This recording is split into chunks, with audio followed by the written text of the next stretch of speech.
சிம்மராசிக்காரங்க வாழ்க்கையில் சொல்ல முடியாத துன்பங்களும் கஷ்டங்களும் தான் அதிகமாக இருக்குது. இந்த சிம்மராசிக்காரங்க எந்த இடத்துக்கு போனாலும் ஏதாவது ஒரு பிரச்சனையில் சிக்கலில் போய் மாட்டிக்கிறாங்க. எதுவுமே புரியாமல் எதுக்கு நம்மளோட வாழ்க்கையில் மட்டும் இவ்வளோ சிக்கல்கள் வந்துக்கிட்டு இருக்கு, தேவையில்லாத பிரச்சனையிலும் குழப்பத்திலும் சிக்கிறோம், நமக்கு மட்டும் ஏன் இந்த நிலைமை வருது அப்படின்னு மனதளவில் அதிகமாக யோசிக்கக்கூடிய நபர்களாக பெரும்பாலும் சிம்மராசிக்காரங்க இருக்காங்க. சிம்மராசிக்காரங்க வாழ்க்கையில் தோல்விங்கிறது கொஞ்சம் நஞ்சம் இல்லை, ரொம்பவே அதிகமாக நடந்திருக்கு. எந்த பக்கம் திரும்பினாலும் எந்த திசையை பார்த்தாலும் தேவையில்லாத பிரச்சனைகள் போய் மாட்டிக்கிறாங்க. சிம்மராசி நேயர்கள் வாழ்க்கையில் நீங்காத குழப்பங்கள் அதிகமாகவே இருக்குது. ஆனால் என்னோட வாழ்க்கையில் எப்போ தான் நிம்மதிங்கிறது இருக்க போகுதோ, நான் எப்போ மற்ற ராசிக்காரங்க மாதிரி வாழ போகிறேன் அப்படின்னு புலம்பிக்கிட்டு இருக்காங்க. கடன் பிரச்சனை கொஞ்சம் அதிகமாகவே இருக்குது. எவ்வளோ கஷ்டப்பட்டு உழைச்சாலும் இந்த கடனிலிருந்து மட்டும் வெளியவே வர முடியல அப்படின்னு அதிகமாக கவலைப்பட்டுட்டு இருக்காங்க. அடுத்தவருக்கு உதவி செய்ய போய் தான் இவ்வளோ கடன் சிக்கலில் மாட்டிக்கிறாங்க. தனக்காக கடன் வாங்குறத விட தன்னை சுற்றி இருக்கிறவங்க நல்லா இருக்கணும் அப்படின்னு நினச்சி அதிகமாக கடன் வாங்குறவங்க தான் சிம்மராசிக்காரங்க. சிம்மராசி நேயர்களுடைய கஷ்டங்கள் துன்பங்கள் இருக்குது. ஆனால் இனிமேல் வரக்கூடிய காலங்களில் உங்களுக்கு அந்த மாதிரி கஷ்டங்கள் துன்பங்கள் எதுவுமே வரக்கூடிய நாட்களில் இருக்காது. சிம்மராசி நேயர்கள் இனி வரக்கூடிய காலங்களில் நீங்கள் எதற்காகவும் கண்ணீர் விடவோ கண்கலங்கவோ மாட்டீங்க. சிம்மராசிக்காரங்க தோல்வியை ஏற்றுக்கவே மாட்டாங்க. இவங்களுடைய வாழ்க்கையில் ஜெயிச்சே ஆகணும் அப்படிங்கிறதுக்காக வாழ்க்கையில் எவ்வளோ முயற்சி வேணால் எடுப்பாங்க. இப்போ ஒரு எக்ஸாம்பிள், ஒரு கவர்மெண்ட் எக்ஸாம் படிச்சுட்டு இருக்காங்க, ஒரு 4 அட்டெம்ப்ட் 3 அட்டெம்ப்ட் ஃபெயில் ஆயிடுச்சு அப்படின்னா அதை விட்டுட்டு போக மாட்டாங்க. என்ன ஆனாலும் சரி, 5 அட்டெம்ப்ட் ஆனாலும் இருந்தாலும் 7 அட்டெம்ப்ட் ஆனாலும் அதை பார்த்து ஒரு கை பார்த்து ஆகணும், ஜாப் வாங்கியே ஆகணும் அப்படிங்கிற ஒரு வெறியோடு இருக்கிறவங்க தான் சிம்மராசிக்காரங்க. நீங்கள் முயற்சி செய்த அனைத்து விஷயங்களுமே உங்களுக்கு முழுக்க முழுக்க வெற்றியை தரக்கூடிய ராசியாக உங்களுக்கு அமைஞ்சிருக்குது. எல்லாரையுமே நம்பி அதிகமாக நீங்கள் ஏமாற்றம் அடைகிறீங்க. உங்கள் வாழ்க்கையில் தொலைச்சது எல்லாமே திரும்ப பெறக்கூடிய நாட்கள் வெகு தொலைவில் இல்லை.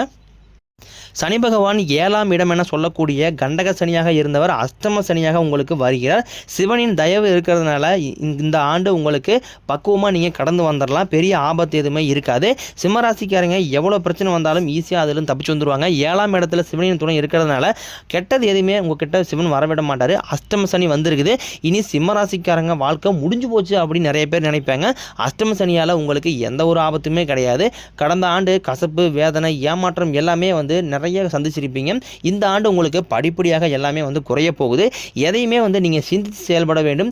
எடுத்தோம் கவுத்தோம் அப்படின்னு நீங்கள் எதையுமே செய்ய வேண்டாம். சிம்மராசிக்கு புதன் ஒரு அற்புதமான கிரகம். புதன் அமைந்து விட்டால் நல்ல மனைவி, நல்ல குழந்தைகள், நல்ல தொழில் எல்லாமே உங்களுக்கு நிச்சயமாக அமையும். பிரச்சனை குறையும், வியாபாரத்தில் லாபம் அதிகரிக்கும், தட்டு தடுமாறிய தொழில் கூட உங்களுக்கு நல்ல ஒரு முன்னேற்றத்தை தரும். சிம்மராசிக்காரங்களுக்கு நல்லது கெட்டதை முழுசாக தெரிஞ்சவங்க.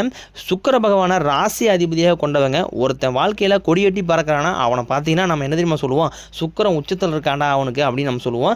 சுக்கிரனை ராசி அதிபதியாக கொண்டிருந்தாலும் சிம்மராசி நேயர்களுக்கு எதுக்குங்க இவ்வளோ கஷ்டம் வருது? குறிப்பாக பணத்தில் நிறைய கஷ்டம், நிறைய நெருக்கடியை அதிகமாக சந்திச்சிட்டு இருக்கீங்க. எல்லா இடங்கள்லையும் நேர்மையும் உண்மையும் மட்டுமே நீங்கள் நம்பக்கூடியவங்க. உங்களுக்கு சொந்தமோ பந்தமோ தப்புனா அது தப்பு தான், வெட்டு ஒன்று துண்டு ரெண்டுன்னு பேசக்கூடியவங்க தான் சிம்மராசிக்காரங்க. இப்போ உங்களை ஒருத்தர் பஞ்சாயத்துக்கு கூப்பிட்டு போகிறார் அப்படின்னா நீங்கள் அவர் பக்கம் சப்போர்ட் பண்ண மாட்டீங்க. எங்கே நியாயம் இருக்குதோ அங்கே தான் நீங்கள் சப்போர்ட் பண்ணுவீங்க. அவர்கிட்ட நியாயம் இருந்தால் அவர் சப்போர்ட் பண்ணுவீங்க, அவர் ஆப்போசிட் பார்ட்டி நியாயம் இருந்தால் நீங்கள் அங்கே தான் சப்போர்ட் பண்ணுவீங்க. உண்மைக்கு மட்டும்தான் நீங்கள் எப்பவுமே கை கொடுப்பீங்க. எல்லாருமே பணத்தை மறைச்சி வைக்கிற இந்த காலத்தில் எல்லாருக்குமே எடுத்து செலவு பண்ணிக்கிட்டு இருக்கிறீங்க தான் சிம்மராசிக்காரங்க. அப்படி மற்றவங்களுக்கு ஹெல்ப் பண்ண போய் தான் நீங்கள் நிறைய கஷ்டத்தை சந்திச்சுட்டு இருக்கிறீங்க. பணம் வரதும் தெரியாது, போகிறதும் தெரியாது. இப்போ உங்ககிட்ட ஒரு 1000 ரூபா இருக்குது அப்படின்னா அதை உடனே உங்கள் ஃப்ரெண்ட்ஸோ இல்லை தெரியாதவங்களோ யாருக்கோ நீங்கள் உடனே செலவு பண்ணிடுவீங்க. நீங்கள் மற்றவங்களுக்கு செலவு பண்ணுறதை பார்த்து ஆண்டவன் உங்களுக்கு நிறைய கொடுத்துக்கிட்டு தான் இருக்காரு. ஆனால் பணம் நிலையாக நிற்க மாட்டேங்குது. பணம் தண்ணி மாதிரி செலவு பண்ணுறதுல ஃபஸ்ட்டு யாருன்னா அது சிம்மராசிக்காரங்க தான். பணத்தை சேமித்து பழகுங்க. உங்கள் கடன் பிரச்சனை எல்லாமே வரக்கூடிய நாட்களில் நீங்கிடும். பிப்ரவரி தொடக்கத்திலிருந்து குரு பகவான் வக்கர நிவர்த்தி ஆகிறதுனால உங்கள் வாழ்க்கையில் புதிய மாற்றம் நல்லது எல்லாமே நடக்க போகுது. குரு பார்க்க கோடி நன்மை. இந்த குருவோட வக்கர நிவர்த்தியால் சிம்மராசிக்கு அதிர்ஷ்ட மலை ராஜயோகம் எல்லாமே அமைய போகுது. அது என்ன சாமி அது ராஜயோகம் கேட்கறதுக்கு நல்லா இருக்குது அப்படின்னு சொல்லுவீங்க. இந்த குருவோட வக்கர நிவர்த்தியால் சமூகத்தில் நல்ல நட்பு கிடைக்கும். சிம்மராசிக்காரங்க எந்த இடத்துக்கு போனாலும் அங்கே இருக்கிறவங்களோட ஈஸியாக அட்டாச் ஆகி நட்பாக மாறிடுவாங்க. பேச்சு திறமையால் எல்லாருமே ஈஸியாக வசியப்படுத்தக்கூடிய நம்பளாக இருக்காங்க. வரக்கூடிய நாட்களில் உங்கள் வாழ்க்கையில் என்னென்ன நடக்க போகுது அப்படிங்கிறத பற்றி நம்ம தொடர்ந்து பார்க்க போகிறோம். குடும்பத்தில் மகிழ்ச்சிகள் உண்டாகும். உங்களை தவறாக புரிஞ்சுக்கிட்ட நண்பர்கள் எல்லாமே மனம் மாறி என்னை மன்னிச்சிருங்க அப்படின்னு உங்கள் முன்னாடி நிற்க போகிறாங்க. கடினமான காரியத்தை சுலபமாக செஞ்சு முடிப்பீங்க. உங்கள் கிட்ட கடன் வாங்கிட்டு ரொம்ப நாட்களாக வந்து ஏமாற்றிக்கிட்டு தராமல் இருந்தவங்க எல்லாமே வந்து உங்கள் கடனை திருப்பி தர போகிறாங்க. உங்கள் எளிமையான பேச்சு திறமையால் நீங்கள் அனைவரையுமே வந்து கவர்ந்து இழுப்பீங்க. சமூகத்தில் உங்களுக்கு நல்ல பெயர் புகழும் படிப்படியாக உயரப்போகுது. சிலருக்கு வெளியூர் வெளிநாடு போகக்கூடிய வாய்ப்புகள் கிடைக்கும். குடும்பத்தில் எந்த ஒரு சுப நிகழ்ச்சியுமே 2 வருஷமாக நடக்கலை அப்படின்னு நிறைய பேர் புலம்பிக்கிட்டு வருத்தத்தில் இருப்பீங்க. வரக்கூடிய நாட்களில் உங்களுக்கு திருமணம், சீமந்தம், புதிதாக வீடு கட்ட ஆரம்பிப்பீங்க. இந்த மாதிரி சுப நிகழ்ச்சி எல்லாமே உங்கள் வாழ்க்கையில் நடக்க போகுது. சிலர் புதுசாக தொழில் தொடங்கலான்னு முயற்சி பண்ணிவிட்டு இருப்பீங்க. முயற்சி எதிர்பார்த்த உதவிகள் கிடைக்கும். சிம்மராசிக்காரங்களை பொறுத்த வரைக்கும் நீங்கள் ஆண்களோ பெண்களோ அரசு வேலையோ தனியார் வேலையோ கூலி வேலையோ நீங்கள் எதிர்பாராத வருமானம் அப்படிங்கிறது உங்களுக்கு வரக்கூடிய நாட்களில் கிடைக்க போகுது. சேமிப்பு உங்களுக்கு நல்லாவே உயரப்போகுது. வேலையில் இருந்த பிரச்சனைகள் தடுமாற்றம் மறைய போகுது. நீங்கள் கூலி வேலை செய்கிறீங்களோ அல்லது 10 பேரை வச்சு வேலை வாங்குறீங்களோ பொறுப்புடன் நீங்கள் நிதானமாக இருங்க. இனி வரக்கூடிய நாட்களில் உங்களுடைய வளர்ச்சி அப்படிங்கிறது ரொம்பவே வந்து அதிகமாக இருக்க போகுது. உங்களுடைய நண்பர்களே பார்த்தீங்கன்னா உங்களுடைய வளர்ச்சியை கண்டு பொறாமை கொள்ள போகிறாங்க. எல்லா விஷயத்தையுமே கொஞ்சம் ரகசியமாக வச்சுக்கோங்க. எதையுமே வந்து ஓப்பனாக யார்ட்டையுமே சொல்லாதீங்க. அது வந்து கடன் சார்ந்த விஷயமாக இருக்கட்டும், பொருள் சார்ந்த விஷயமாக இருக்கட்டும், ஒரு பிஸ்னஸோ ஒரு வீடு கட்ட போகிறீங்க, இந்த மாதிரி எந்த ஒரு விஷயத்தையுமே நீங்கள் முடிஞ்ச அளவுக்கு வந்து ரகசியமாக வச்சுக்கோங்க. அது உங்களுடைய மனைவி, கணவன் இவங்களுக்கு மட்டுமே சொல்லிக்கிங்க. பேரண்ட்ஸ், வெளிநபர், அதாவது என்னதான் 10 வருஷமாக அவனை தெரியும், சொந்தக்காரங்க ரொம்ப க்ளோஸாக இருக்காங்க அப்படின்ட்டு உங்களுடைய பர்சனல் விஷயம் எதையுமே வந்து யார்ட்டையுமே சொல்லாதீங்க. எல்லாருமே பார்த்தீங்கன்னா உங்கள் மீது அதிகமாக வந்து சிம்மராசிக்காரர் மீது அதிகமாக பொறாமைப்படக்கூடிய நபர்களாக பெரும்பாலும் இருக்காங்க. சிம்மராசிக்காரங்களுக்கு குருவோட பார்வை இருக்கிறதுனால வேலை தேடுபவர்களுக்கு உங்கள் தகுதிக்கு ஏற்ப நல்ல வேலை கிடைக்கும். அதாவது பார்த்தீங்கன்னா நான் வந்து ஐடி ஜாபில் ட்ரை பண்ணுறேன், ஒரு கவர்மெண்ட் வேலைக்கு ட்ரை பண்ணுறேன், ப்ரைவேட் செக்டரில் ஒரு ஜாபுக்கு ட்ரை பண்ணுறேன், எனக்கு வந்து ஜாப் கிடைக்குமா அப்படின்னு நிறைய பேர் கேட்பீங்க. கண்டிப்பாக வந்து உங்களுக்கு நீங்கள் நினச்ச மாதிரியே நல்ல ஜாப்புங்கிறது கிடைக்க போகுது.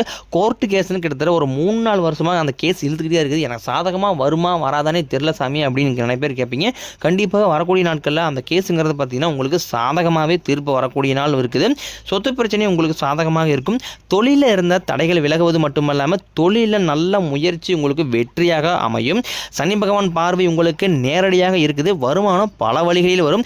தொழிலில் லாபம் அதிகமாக கிடைக்கும். அரசியல்வாதிகளை பொறுத்த வரைக்கும் புதிய பொறுப்புகள், புதிய பதவிகள் உங்களுக்கு கிடைக்கும். கேதுவால உங்கள் செல்வாக்கு உயரும். உடல் ஆரோக்கியம் மேம்படும். சங்கடங்கள் நீங்கும். மறைமுகமாக தொல்லை கொடுத்தவங்க உங்களுக்கு இனிமேல் அந்த தொல்லை கொடுக்க மாட்டாங்க. நன்றாக வேலை செய்தவர்களுக்கு உங்களுக்கு என்னங்க, நாங்கள் கிட்டத்தட்ட 10 வருஷமாக அந்த கம்பெனியில் இருக்கேன், 5 வருஷமாக கம்பெனியில் இருக்கேன், ஒரு ஹைக் கொடுக்க மாட்டாங்க, ஒரு ப்ரொமோஷன் கொடுக்க மாட்டாங்க, சம்பளம் செய்து தர மாட்டாங்க, நான் வேறு கம்பெனிக்கு போகலாம் அப்படிங்கிற மைண்ட் செட் நிறைய பேர் இருப்பீங்க. வரக்கூடிய நாட்களில் உங்களுக்கு பதவி உயர்வு, சம்பள உயர்வு போன்றவை எல்லாமே வந்து கிடைக்க போகுது. உங்கள் வார்த்தைக்கு மதிப்பு மரியாதை கிடைக்கும். அந்தஸ்தில் உயர்வை எதிர்பார்ப்பீங்க. கண்டிப்பாக பதவி பொறுப்புகள் எல்லாமே உங்களுக்கு தானாக வந்து சேரும். தொழிலில் இருந்த தடைகள் விலகுவது மட்டுமல்லாமல் சிலர் புதிதாக வந்து தொழில் தொடங்குவீங்க. உற்பத்தியில் இருந்த தடைகள் விலகி தொழிலை விரிவு செய்வீங்க. விற்பனைகள் வரக்கூடிய நாட்களில் அதிகமாகும். ஏற்றுமதி இறக்குமதி தொழிலில் நல்ல லாபம் கிடைக்கும். சின்ன தொழிலோ பெரிய தொழிலோ கண்டிப்பாக நல்ல வளர்ச்சி ஏற்படும். சிம்மராசிக்காரங்க வாழ்க்கையில் ஏதாவது ஒரு பிரச்சனை இது வரைக்கும் புதுசாக வந்துட்டு தான் இருக்குது. நீங்கள் நைட்டு நிம்மதியாக தூங்குவீங்க, காலை எழுந்து பார்த்தீங்கன்னா ஒரு புதுசாக ஒரு பிரச்சனை வந்திருக்கு. ஏன் எனக்கு மட்டும் ஏன் இவ்வளோ கஷ்டம் வருது, என்னோடய வாழ்க்கையில் நான் யாருக்குமே வந்து கெடுதலையோ கஷ்டத்தையோ நான் வந்து கொடுத்ததில்லை, எனக்கு மட்டும் ஏன் இந்த மாதிரி நடக்குது. சிம்மராசிக்காரங்க வாழ்க்கையில் பிரச்சனைங்கிறது அது வரும், கொஞ்ச நாள் இருக்கும், அதுக்கப்புறம் போயிடும். இந்த மாதிரி பிரச்சனை வரும் போகும் அப்படிங்கிற நிலைமையில் தான் வந்து நிறைய பேர் இருக்கீங்க. உங்கள் பிரச்சனையை நீங்கள் என்ன தான் வந்து பிரச்சனையை தவிர்த்தாலும் ஏதாவது ஒரு சூழ்நிலையில் சிக்கிக்கிறீங்க போய். இனி வரக்கூடிய காலங்களில் உங்களுக்கு இன்பத்தையும் மகிழ்ச்சியும் தரக்கூடிய காலமாக உங்களுக்கு வந்து அமைஞ்சிருக்குது. இதனால் வரைக்கும் நடந்த கெட்ட விஷயத்தை எல்லாமே விட்டுருங்க. இனி வரக்கூடிய காலங்களில் சிம்மராசிக்கு எப்படிப்பட்ட நன்மைகள் எல்லாமே அற்புதமான நன்மைகள், நீங்கள் எதிர்பாராத நன்மைகள் எல்லாமே உங்களுக்கு வந்து கிடைக்க போகுது. இந்த ஆண்டு சிம்மராசிக்கு முதல் மாற்றமே பார்த்தீங்கன்னா நீங்கள் நிறைய இடத்துல உங்களை வந்து அவமானப்பட்டு அசிங்கப்படுத்தியிருப்பாங்க. அந்த அவமானத்திலிருந்து அசிங்கப்பட்டதுலேருந்து நீங்கள் இந்த ஆண்டு மீண்டு வந்து வாழ்க்கையில் மற்றவங்க முன்னாடி வெற்றி பெற்று காட்ட போகிறீங்க. ஒரு வீட்டில் சிம்மராசிக்காரங்க இருந்துட்டாங்க அப்படின்னா அந்த வீட்டுடைய மொத்த கஷ்டத்தையுமே வந்து இவங்க ஏற்றுக்குவாங்க. அது வந்து பார்த்தீங்கன்னா அது கணவனாக இருந்தாலும் சரி, மனைவியாக இருந்தாலும் சரி, தாய் தந்தையராக இருந்தாலும் சரி, ஒரு வீட்டில் சிம்மராசிக்காரங்க இருந்துட்டாங்கன்னா அந்த வீட்டினுடைய என்ன சொல்லலாம், ஒரு தூண், ஒரு பில்லரே பார்த்தீங்கன்னா வந்து சிம்மராசிக்காரங்க தான். அவங்கள டிபெண்ட் பண்ணி தான் அந்த ஃபேமிலிங்கிறது ரன் ஆகும். அவங்கள சார்ந்து மட்டுமே அந்த ஃபேமிலிங்கிறது இருக்கும். எல்லாத்தையுமே வந்து வெளிப்படையாக பேசக்கூடியவங்க, எல்லாருக்குமே வந்து மனசார உதவி செய்கிறவங்க. பால் வந்து எந்த அளவுக்கு தூய்மையாக இருக்குதோ அதை விட ரொம்ப ரொம்ப தூய்மையான மனம் படைத்தவங்க தான் சிம்மராசிக்காரங்க. இவங்களை சுற்றி நிறைய சூழ்ச்சிகள் இருந்தாலும் கடுகளவு கூட மற்றவங்களுக்கு துரோகத்தை நினைக்க மாட்டாங்க. கஷ்டத்தில் கண்களின் நினைப்ப கூட நமக்காக யாருமே இல்லையா அப்படின்னு அதிகமாக வந்து மற்றவங்க நினச்சி காயப்பட்டவங்க தான் வந்து சிம்மராசிக்காரங்க. உங்களுக்கு வரக்கூடிய நாட்களில் உழைப்புக்கு ஏற்ற ஊதியம் கிடைக்கும், பதவி உயர்வு கிடைக்கும், உங்களுக்கு மேலே இருக்கக்கூடிய அதிகாரிகளுடைய ஆதரவு கிடைக்கும். பெண்களை பொறுத்த வரைக்கும் வாழ்க்கையில் சங்கடங்கள் நீங்கும், குடும்பத்தில் உங்களுடைய ஆலோசனைக்கு நல்ல மதிப்பு உண்டாகும். திருமணமாகாத நபர்களுக்கு நல்ல வரன் தேடி வரும். வாழ்க்கை துணையை இழந்தவர்களுக்கு விரைவில் மறு வாழ்க்கை அமையும். குழந்தை பாக்கியத்துக்காக கிட்டத்தட்ட 4 வருஷமா 5 வருஷமா குழந்தை பாக்கியமே இல்லை அப்படின்னு நிறைய பேர் ட்ரை பண்ணிட்டு இருப்பீங்க. வரக்கூடிய நாட்களில் உங்களுக்கு முதல் 3 மாதத்திலேயே உங்களுக்கு குழந்தை பாக்கியம் ஏற்பட அதிக வாய்ப்பு இருக்குது. நீங்கள் மாணவர்களாக இருக்கும் பட்சத்தில் 10ஆம் வகுப்பு 11ஆம் வகுப்பு 12ஆம் வகுப்பு அடுத்து எக்ஸாம் எழுத போகிறீங்க அப்படின்னா உங்களுக்கு வரக்கூடிய நாட்களில் நீங்கள் எதிர்பார்த்த நல்ல மதிப்பெண் உங்களுக்கு நிச்சயம் கிடைக்கும்.